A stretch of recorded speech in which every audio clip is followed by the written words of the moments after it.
के बारे में पढ़ाया गया। उस समय हमने आपको बताया कंपनी के शासन को कैसे आगे बढ़ाया गया, कैसे कंपनी के एकाधिकार पर अन्य संदर्भों में क्या क्या परिवर्तन किए गए। इसके बाद चार्टर अधिनियम 1813 आज आपको बताया जाएगा। अब इसको पढ़ते समय आप प्रमुख रूप से इन बिंदुओं पर विचार करें कि जिस पे आप चार्टर अधिनियम 1813 में पढ़ेंगे। अगर आपको टॉपिक पता है क्या क्या पढ़ना है, किन किन बिंदुओं पर पढ़ना है, तो आप बातों को सलीके से समझ सकते हैं। पहला टॉपिक होगा कंपनी का व्यापारिक एकाधिकार, यानी चार्टर एक्ट 1813 द्वारा कंपनी के व्यापारिक एकाधिकार पर क्या बदलाव किया गया। दूसरा, कंपनी पर नियंत्रण किसका था, कोर्ट ऑफ डायरेक्टर्स का या बोर्ड ऑफ कंट्रोल का, उसमें क्या बदलाव किया गया। उसके बाद प्रशासनिक बदलाव आप देखेंगे, इस चार्टर द्वारा प्रशासन में क्या परिवर्तन किया गया, केंद्रीय प्रशासन में क्या बदलाव किया गया, राजस्व प्रशासन में क्या बदलाव किया गया, अन्य क्या क्या परिवर्तन किए गए। हम शुरुआत करेंगे कंपनी का व्यापारिक एकाधिकार। हमने पहली क्लास में बताया था, तथ्यगत सूचनाओं के साथ उसके पीछे की पृष्ठभूमि आपको बताई जाएगी। जैसा आप व्यापारिक एकाधिकार देख रहे हैं, ईस्ट इंडिया कंपनी गठन के समय, जब इस कंपनी का गठन हुआ था 1600 में, ब्रिटेन की महारानी एलिजाबेथ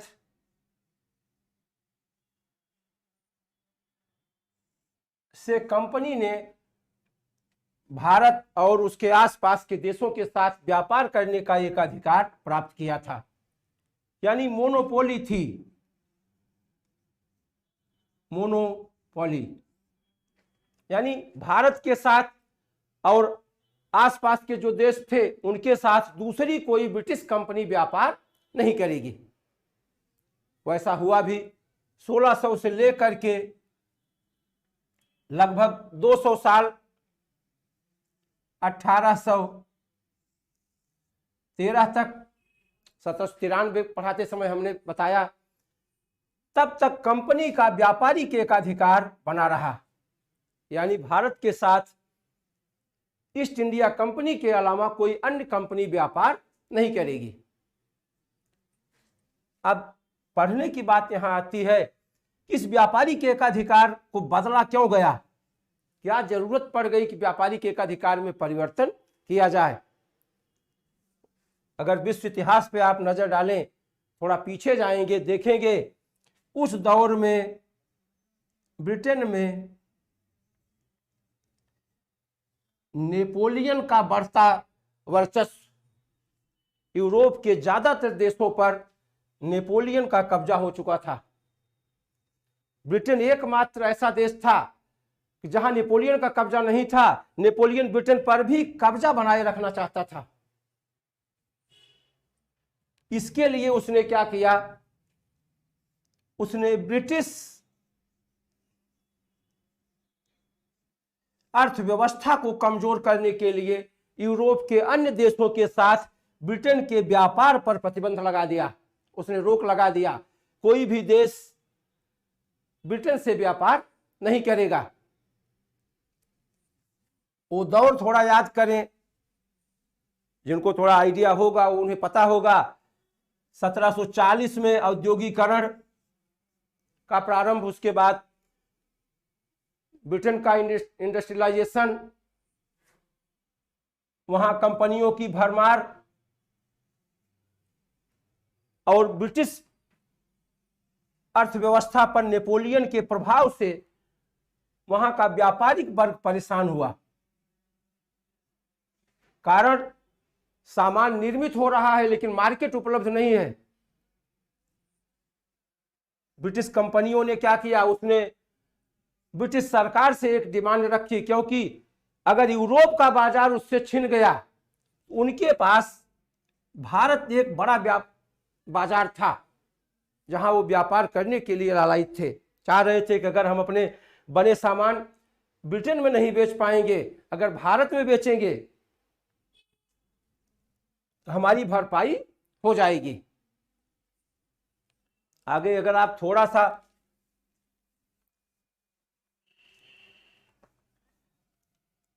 वर्ल्ड के मैप पर नजर डालेंगे, आपके दिमाग में ढेर सारी बात आएगी। पूरा मैप नहीं बना रहे हैं, नेपोलियन यहां, कंपनी यहां, बीच में वो दौर अगर आप याद करिए, महाराजा रणजीत सिंह के साथ मेटकाफ की संधि, जिसे अमृतसर की संधि कहा जाता है, अंग्रेजों ने महाराजा रणजीत सिंह के साथ संधि क्यों किया? उसके पीछे मूल कारण यही था, अंग्रेजों को डर था कि नेपोलियन यहां से चला, यूरोप पे कब्जा करने के बाद हो सकता है उसकी दृष्टि इधर घूम जाए, अगर वो भारत की तरफ आता है तो बीच में एक राज्य रहेगा, ये नेपोलियन को संभालेंगे। स्थितियां परिवर्तित हुई। क्वेश्चन पूछा गया है कि महाराजा रणजीत सिंह के साथ अमृतसर की संधि में कौन भाग लिया? मेटकाफ, मिंटो प्रथम, लॉर्ड मिंटो फर्स्ट की बात आती है। नेपोलियन के प्रभाव से पूरा यूरोप परेशान था। ब्रिटेन डर रहा था कि अगर यूरोप से हमारे आयात निर्यात प्रतिबंध लग जाएंगे, हमारी इकोनॉमी टूट जाएगी। ब्रिटिश क्राउन ने ब्रिटिश कंपनियों की मांग पर भारत के व्यापार को, भारतीय बाजार को ईस्ट इंडिया कंपनी के अतिरिक्त अन्य कंपनियों के लिए भी खोल दिया। उन्होंने परमिशन दे दिया कि ईस्ट इंडिया कंपनी के अलावा अन्य कंपनियां भी भारत के साथ व्यापार कर सकती हैं। जैसे पहला टॉपिक आपका है कंपनी के व्यापारिक एकाधिकार पर क्या असर पड़ा। यहां बदलाव क्या किया गया कि अन्य कंपनियों को भारत के साथ व्यापार करने की छूट दे दी गई, परंतु ईस्ट इंडिया कंपनी को भी संतुष्टि प्रदान करना था। कुछ संदर्भों में, जैसे चाय के व्यापार पर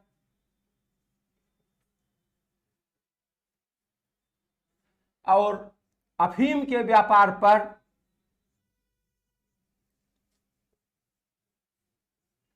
साथ साथ चीन के साथ व्यापार पर ईस्ट इंडिया कंपनी का एकाधिकार बनाए रखा गया। यानी चाय के व्यापार, अफीम के व्यापार और चीन के साथ व्यापार पर ईस्ट इंडिया कंपनी का एकाधिकार बना रहा।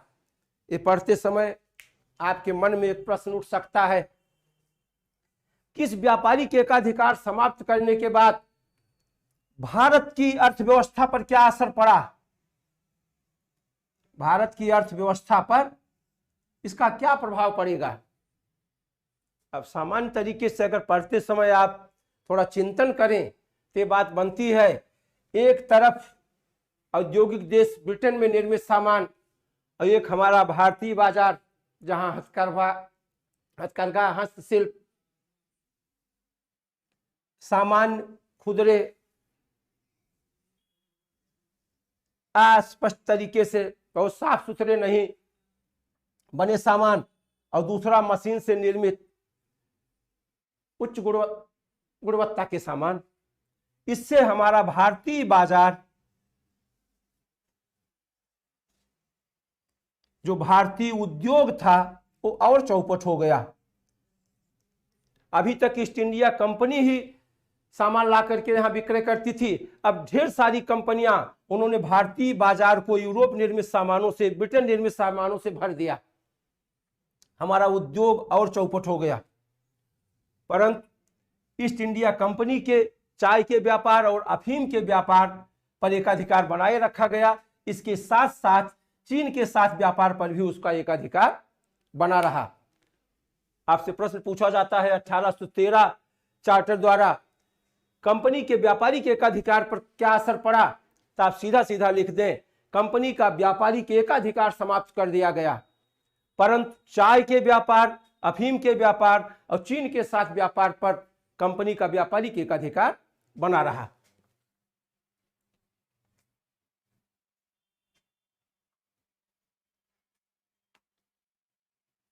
इसके बाद दूसरा टॉपिक है कंपनी पर नियंत्रण। अगर आप पीछे की क्लास पढ़े हैं वो आपको याद है, तो आप देखेंगे कंपनी पर नियंत्रण के दो रूप बताए गए थे। एक बोर्ड ऑफ कंट्रोल द्वारा, दूसरा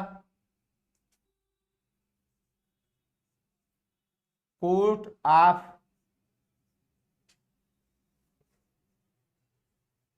डायरेक्टर्स द्वारा। अगर पिछली क्लास आपको याद है, क्लासरूम में बैठ के टीचर पढ़ाता है, आप पढ़ते हैं तो वहाँ पूछा जाता है कि कल जो पढ़ाया गया था समझ में आया था कि नहीं, तो आप बताते हैं कि सर ये टॉपिक समझ में नहीं आया। लेकिन यहाँ ऑनलाइन क्लास में वैसी सुविधा नहीं रहती है, लेकिन प्रयास ये किया जाता है कि पिछली क्लास की कुछ चीज़ें आपको आगे बता दी जाएं। बोर्ड ऑफ कंट्रोल 6 सदस्यीय, कोर्ट ऑफ डायरेक्टर 24 सदस्यीय, दो संस्थाएं थी जो कंपनी पर नियंत्रण रखती थी। बोर्ड ऑफ कंट्रोल राजनीतिक मामलों पर,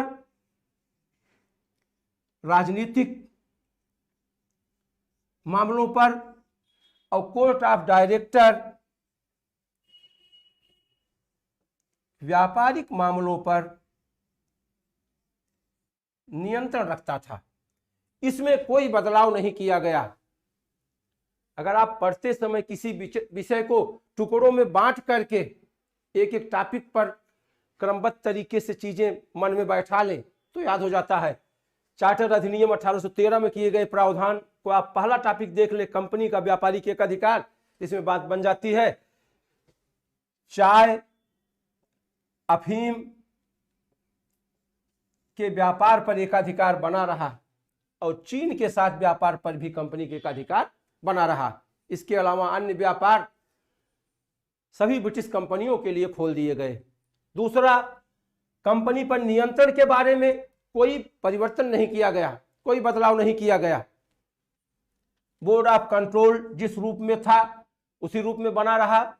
कोर्ट ऑफ डायरेक्टर्स उसी रूप में राजनीतिक मामलों पर बोर्ड ऑफ कंट्रोल और व्यापारिक मामलों पर बोर्ड ऑफ डायरेक्टर का नियंत्रण बना रहा। चार्टर एक्ट 1793 पढ़ते समय हमने जिक्र किया था कि एक प्रावधान कर दिया गया था कि भारत में किसी बड़े पद पर नियुक्त पाने के लिए भारत में 12 वर्ष की सेवा जरूरी कर दी गई थी। यानी अगर आप किसी बड़े पद पर नियुक्ति पा रहे हैं तो आप 12 वर्ष कंपनी में या ब्रिटिश सरकार के अधीन कहीं सेवा भारत में रहकर किए हों। वर्तमान समय में आप तुलना करें तो आप देखते हैं न्यायपालिका में ढेर सारे ऐसे क्षेत्र हैं जहां ये कंपलसरी है कि आप इस फील्ड में 10 साल का अनुभव रखते हो, 5 साल का अनुभव रखते हो, 15 साल का अनुभव रखते हो। स्थितियां पीछे पहले वैसी थी। 1793 के चार्टर में प्रावधान था कि अगर 12 वर्ष तक भारत में आप सेवा किए हैं तभी बड़े पद पर नियुक्ति पा सकते हैं। कंपनी पर नियंत्रण का वो रूप वैसा बना रहा। बोर्ड ऑफ कंट्रोल 6 सदस्यीय और कोर्ट ऑफ डायरेक्टर्स 24 सदस्यीय बना रहा। ये राजनीतिक मामलों का और व्यापारिक मामलों का नियंत्रण करता रहा।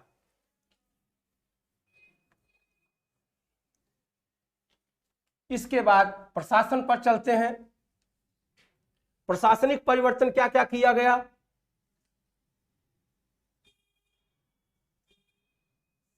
प्रशासनिक परिवर्तन में बंगाल के गवर्नर जनरल के अधीन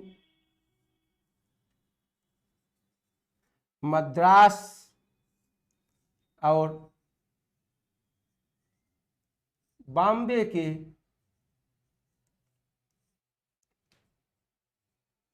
गवर्नर बने रहे। यहां भी कोई बदलाव नहीं किया गया। पिछली क्लास में हमने बताया था, अगर आपको याद होगा तो आप देखेंगे गवर्नर जनरल के अधीन एक परिषद बनाई गई थी जो 3 सदस्यीय परिषद थी। ये परिषद उसी रूप में बनी रही, यानी इसमें भी कोई बदलाव नहीं किया गया। ये दो रूपों में आप पढ़ते हैं, एक केंद्रीय और दूसरा प्रांतीय। प्रशासन में केंद्रीय स्तर पर क्या बदलाव किया गया और प्रांतीय स्तर पर क्या बदलाव किया गया। यहां भी आप देखते हैं चार्टर एक्ट 1813 द्वारा पूर्व की व्यवस्था को वैसे ही बनाए रखा गया। आप ध्यान दें, चार्टर एक्ट 1813 द्वारा कंपनी के शासन को 20 साल के लिए बढ़ाया गया। नेपोलियन के प्रभाव के बाद जब वहां ब्रिटिश कंपनियों ने सरकार पर दबाव बनाया कि हमको भी व्यापारिक अधिकार दिया जाए, हमको कुछ राइट्स दिए जाएं, तो उसी समय ये चार्टर पारित हो रहा था। तो दबाव का ही प्रतिफल रहा कि कंपनी के एक अधिकार को समाप्त किया गया। आप देखें केंद्रीय प्रशासन में क्या परिवर्तन हुआ, कोई परिवर्तन नहीं। गवर्नर जनरल का पद बना रहा, उसकी सहायता के लिए एक परिषद बनी रही। एक सदस्य की सहमति से ये अपने वीटो पावर का प्रयोग करके कानून बना सकता था, इसमें कोई बदलाव नहीं किया गया। इसके साथ साथ इनकी भी सहायता के लिए जो परिषद थी, जैसे ये शासन करते थे वैसे कार्य करते रहे। आगे आप देखेंगे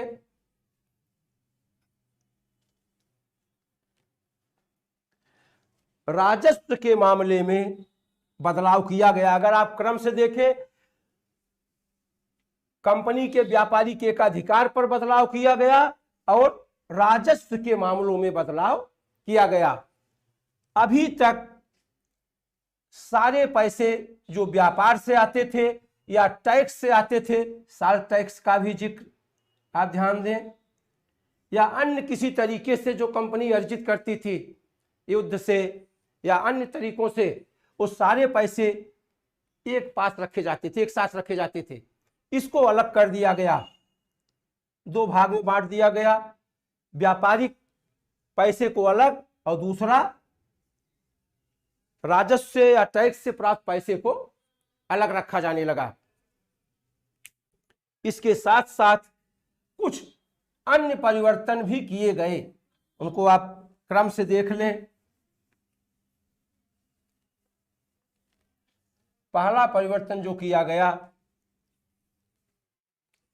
वह ईसाई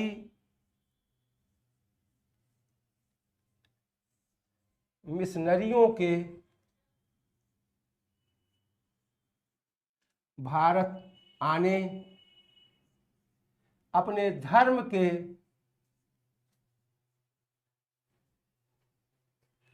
प्रचार प्रसार और यहाँ जमीन खरीदने बसने की छूट। अब ये पढ़ते समय आपके मन में एक प्रश्न आना चाहिए, अगर नहीं आ रहा है तो आप विचार करें तो प्रश्न आएगा, क्या इसके पहले ईसाई मिशनरियों को भारत आने की छूट नहीं थी? निश्चित रूप से छूट नहीं थी। ईस्ट इंडिया कंपनी धार्मिक मामलों में भारतीयों के संदर्भ में किसी प्रकार के हस्तक्षेप को स्वीकार नहीं करती थी। उसकी मांग थी, व्यवस्था थी कि ब्रिटिश मिशनरियां भारत में धार्मिक प्रचार प्रसार न करें। इससे भारतीयों के मन में उनके धर्म को लेकर अगर किसी प्रकार की छेड़छाड़ की जा रही है तो उससे विद्रोह पनपेगा और ब्रिटिश हित, कंपनी के हित प्रभावित होंगे। लेकिन चार्टर एक्ट 1813 द्वारा ये प्रावधान कर दिया गया कि ईसाई मिशनरियां भारत आकर के अपना प्रचार प्रसार करें और जमीन खरीद करके यहां बस सकें। इसके साथ साथ चर्च व्यवस्था एक बिशप के अधीन कर दी गई। वो ब्रिटेन वाली व्यवस्था यहां भी लागू कर दी गई।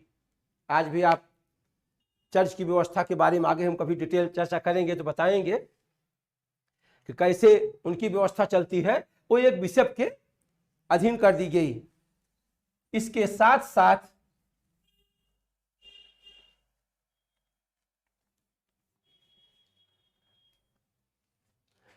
भारतीयों की शिक्षा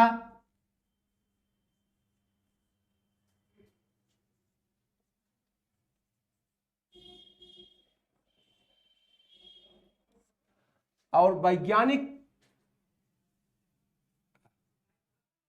डेवलपमेंट के लिए 1 लाख रुपए सालाना, 1 लाख रुपए प्रतिवर्ष कंपनी को करने के लिए बाध्य किया गया। ये व्यवस्था बना दी गई कि ईस्ट इंडिया कंपनी 1 लाख रुपए भारतीयों की शिक्षा व्यवस्था पर खर्च करेगी। भारतीयों की शिक्षा व्यवस्था पर 1 लाख रुपए सालाना खर्च करने का प्रावधान किया गया।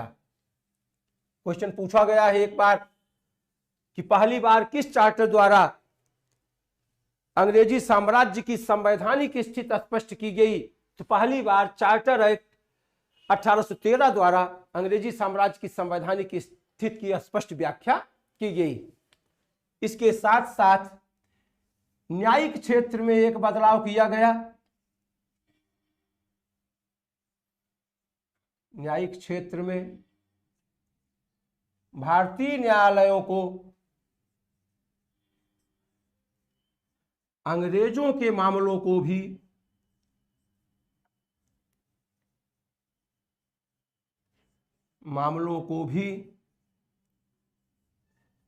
सुनने का अधिकार दे दिया गया। यानी जुडिशियल क्षेत्र में जो बदलाव किया गया, अंग्रेजों के मामलों को भी भारतीय न्यायालय सुनेंगे। आप अगर क्रमबद्ध तरीके से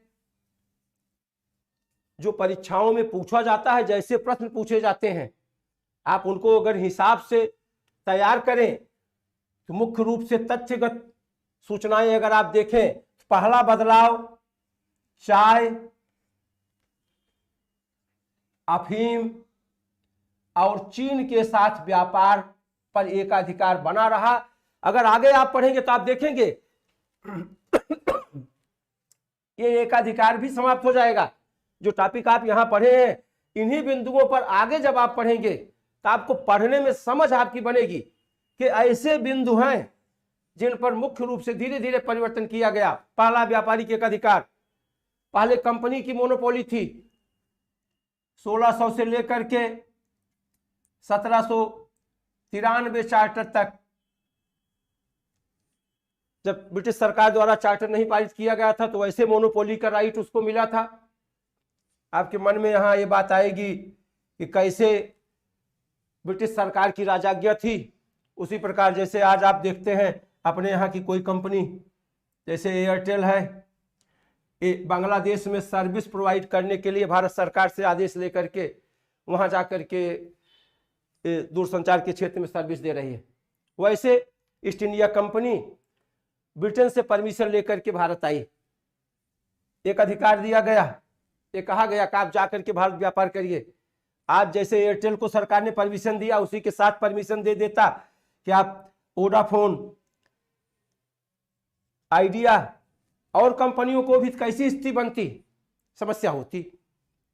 सेम स्थितियां वही 1600 में एक अधिकार के साथ कंपनी आई, आकर के लगभग 200 साल, रिपीट इसलिए कर रहे हैं कि आप के मन में बात बैठ जाए।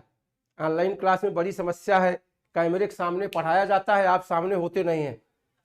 लिख करके आप कमेंट कभी कभार करते रहते हैं तो उतना सलीके से न पढ़ा जाता न देखा जाता है। प्रयास ये रहता है कि जो बताया जाए इसके बाद आपके मन में प्रश्न न उठे। हमारा प्रयास यही रहेगा, टॉपिक खत्म होने के बाद जितने प्रश्न बन सकते हैं, जिन बिंदुओं पर आप सोच सकते हैं, वो सारे हम क्रमबद्ध तरीके से चर्चा पहले ही कर दें। 1600 से लेकर के 1793 तक कंपनी का एक अधिकार बना रहा। अब एक अधिकार हटाने की बात आती है, मांग की गई, वहां ब्रिटिश कंपनियों द्वारा मांग करने की परिस्थितियों का हमने वर्णन किया, चर्चा किया। अभी नेपोलियन का प्रभाव, पूरे यूरोप से ब्रिटेन को काटने की कोशिश, ब्रिटिश बाजार, सामान निर्मित हो रहा था, औद्योगिकरण सबसे ज्यादा था, वहां सामान निर्मित हो रहा था। जब बाजार नहीं रहेगा तो निर्मित सामान क्या होगा? तो नए बाजार की तलाश, यूरोप के बाजार पर उसने प्रतिबंध लगा दिया था कि ब्रिटेन का सामान यूरोप के बाजार में नहीं बिकेगा। तब भारत आने के लिए उन कंपनियों ने प्रयास किया, जिससे ब्रिटिश सरकार ने चार्टर एक्ट 1813 पारित करते समय अन्य कंपनियों को भारत आने के लिए छूट दे दी।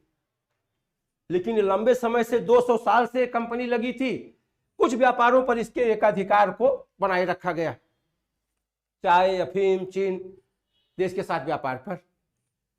स्थितियां थोड़ा आप पढ़ते समय अगर स्टोरी आपके मन में बैठ जा रही है, पृष्ठभूमि आपके मन में बैठ जा रही है, तो टॉपिक तैयार हो जाएगा, चीजें याद हो जाएंगी।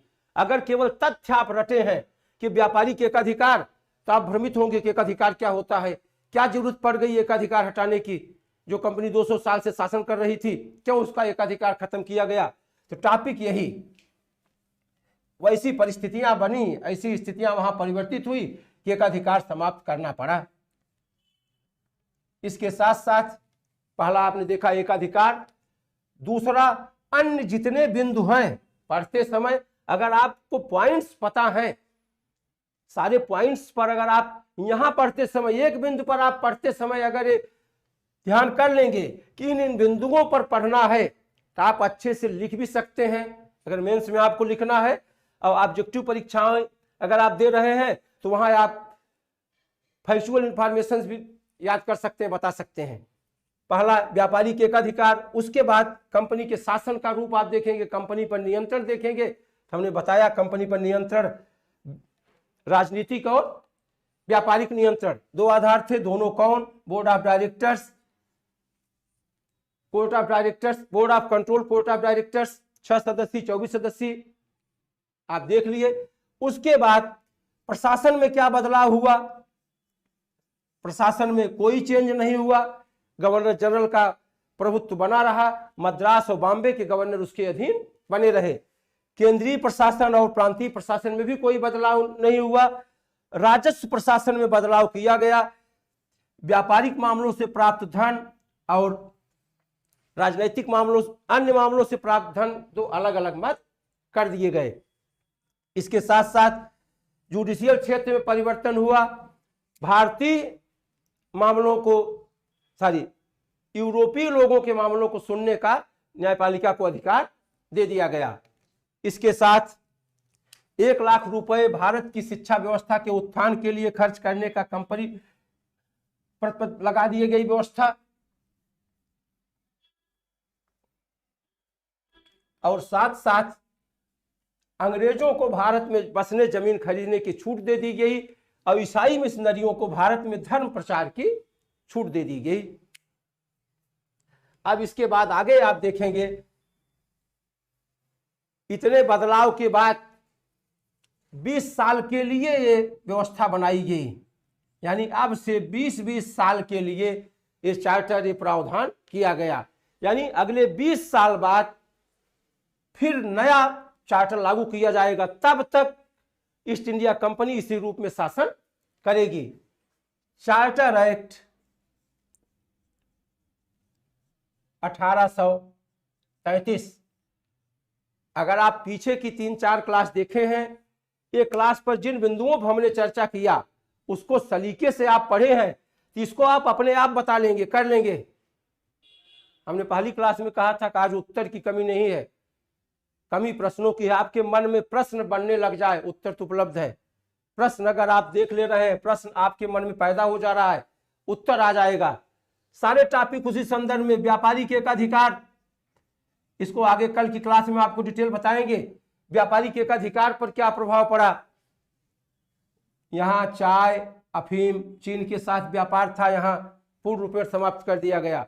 शासन में क्या क्या बदलाव हुआ, कंपनी के नियंत्रण पर क्या बदलाव किया गया, राजस्व के मामले में क्या बदलाव हुआ, प्रांतीय प्रशासन और केंद्रीय प्रशासन में क्या बदलाव हुआ, इसको आगे कल की क्लास में आपको बताएंगे। धन्यवाद।